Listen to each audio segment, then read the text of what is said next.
Ayun, tara. Tara na natin tong ano, deliver na natin sa bahay ni Ate Juby. Yung printer nilang bago, no? Galing dito sa SM Turkey. 500 ang binayad sa atin ni Ate Joby. So yun, maraming salamat Ate Joby. Pakatulong nga, pampadede sa anak ko. Thank you, thank you. Ate Jobs, thank you ha. Salamat po sa lahat. Sa sunod ulit Ate Jobs. Baga. So yun, today's video, dito tayo ngayon sa SM Fairview. Yan. So lalamove service tayo ngayon. Special na service to kay Ate Juby. So pipick up tayo ng printer sa loob ng SM. Hanapin natin daw si Sir KM, anak ni Ate Juby. So yun, yung motor natin nakaparada rito. Ayan. Okay naman. Tapos syempre may ticket tayo sa entrance, 30 pesos lang. So kung papasok kayo rito sa SM, malaki yung parking, ayun, lawa ko. Kaso 30 pesos yung bayad. Hanggang hanggang alas 12 na ng hating gabi. So papasok na tayo sa SM sa loob. Yan. So nasa Cyberson daw. Pasok tayo sa loob.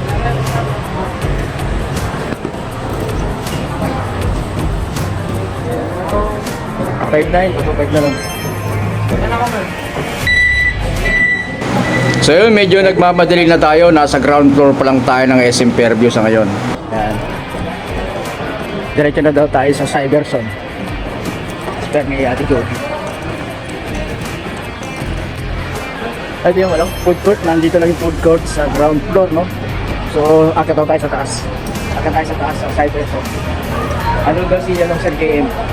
Sabi ni Ate Joby. Second floor pa lang tayo.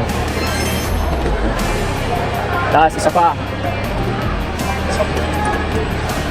So, diretso na lang tayo dun sa taas sa Cyberson. Okay. Third floor tayo, third floor. So, pagkakat ka dito, SM Fairview dito nga pala. Silihan na yan, ano? Asasinihan na tayo banda. Yun nga, third floor na to. So, isang floor pa kasi nasa fourth floor yun. Daming palabas, no? Pero, wala na akong panahon manood ng sine. Sa Facebook na lang, marami ka na mapapanood. So yun, hindi pa to. Akit pa tayo sa elevator. Taas pa. So ito na yung Cyberson, no? Kaya na yung Cyberson. So yun na nga, nandito na tayo sa Cyberson, no? Yung nasa 4th floor to ng SM Fairview, no? Pinakataas. So wala nang ibang floor pa rito kundi dito lang. So maraming tinda rito na cellphone, mga gadgets, no? Dito lahat yan nabibili, no? Meron dito mga etc. Basta tungkol sa mga internet, nandito yan mga order. Kaya nga, inikot ko muna tong area ng Cyberson, no? Yung buong floor na to, naikot ko na to bago ko nakita yung si Sir GM. Medyo matagal ko rin nakita at pagtitingin na nga yung mga tao sa akin, paikot-ikot ako dito sa loob ng Cyberson. Tinawagan ko na rin si Ate Joby, no? Para malaman natin kung nasaan talaga si Sir GM. Saan daw siya banda? Saan daw?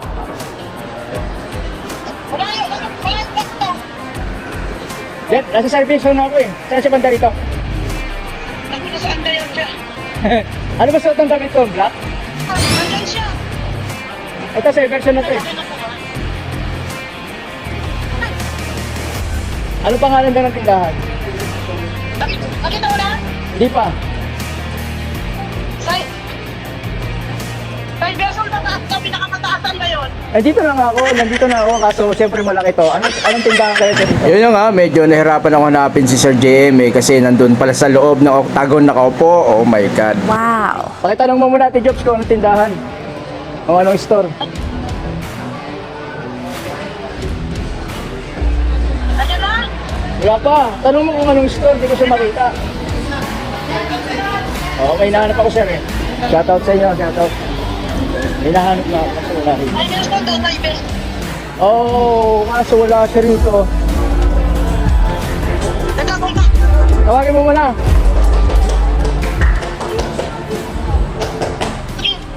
Wala pa, hindi ko makita. Ayun, nasa Octagon. So yun, nasa loob na pala ng Octagon, no? Yung store ng tindahan. Si Sir JM, nasa loob na pala nag-aantay na dito sa loob. So, pasukin na natin ito mga tol. Dito sa loob ng Octagon. Dito na si Sir JM. Yun, nakakita ko na nga siya dito sa loob at nag-aantay na, nabuksan na rin yung items, no? Kitang-kita na yung lahat, na-check na pala nila to. Ayan, no? Oh, ha? So, babayaran na lang yan dahil check na ni Sir JM. Ha? Magkano ba? 15,800. Pero dito lang sure. 15,000. Saan na ba ito ba yan? Apo. Sige, sama ako magbabayad. Ano bayaran na ba? Yung payment. Payment, sir. Gcash, pito ng Gcash yan, sir. Wala kaming kasi. Gcash ba, sir? Opo, Gcash. Kausapin na lang natin yung access. Saka dito na lang po. Dito na lang. Ano po ba mga previous niyan, sir?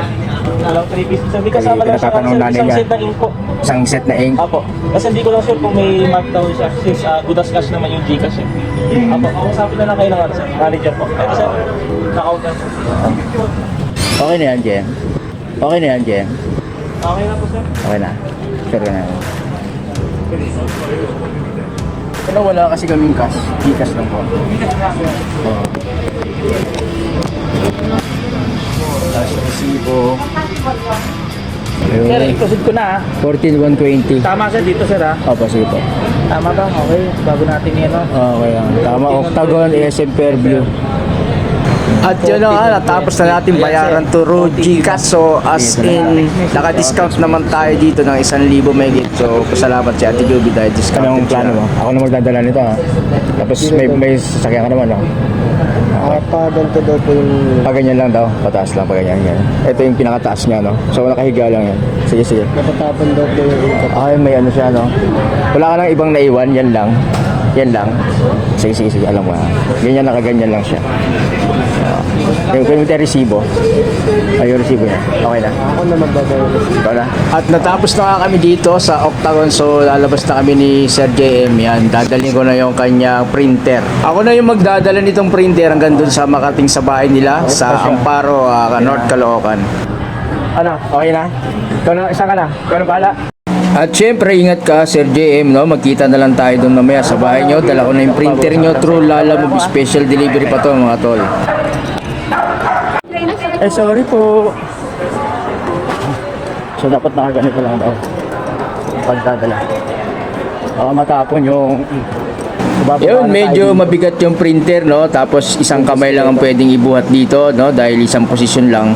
So, dito sa 4th floor, nakakita tayo rito ng elevator. Yun.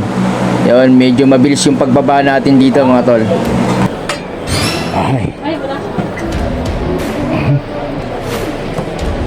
Wow naman, no? First time ko sumakay ng elevator sa mall, no? Dito pa sa SM Fairview. So, nakatulong talaga to dahil mabigat tong dala ko. And then, mabilis ako makababa.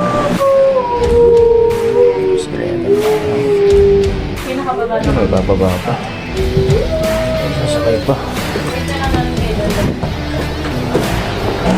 Yun, medyo mabilis mga tol, no? Nasa ground floor na tayo agad nito, no? Yan, lalabas na nga tayo rito.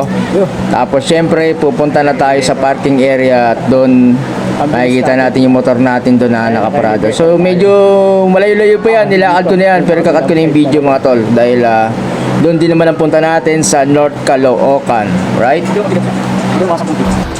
Pabilis lang natin nagawa to. Wala pa isang oras.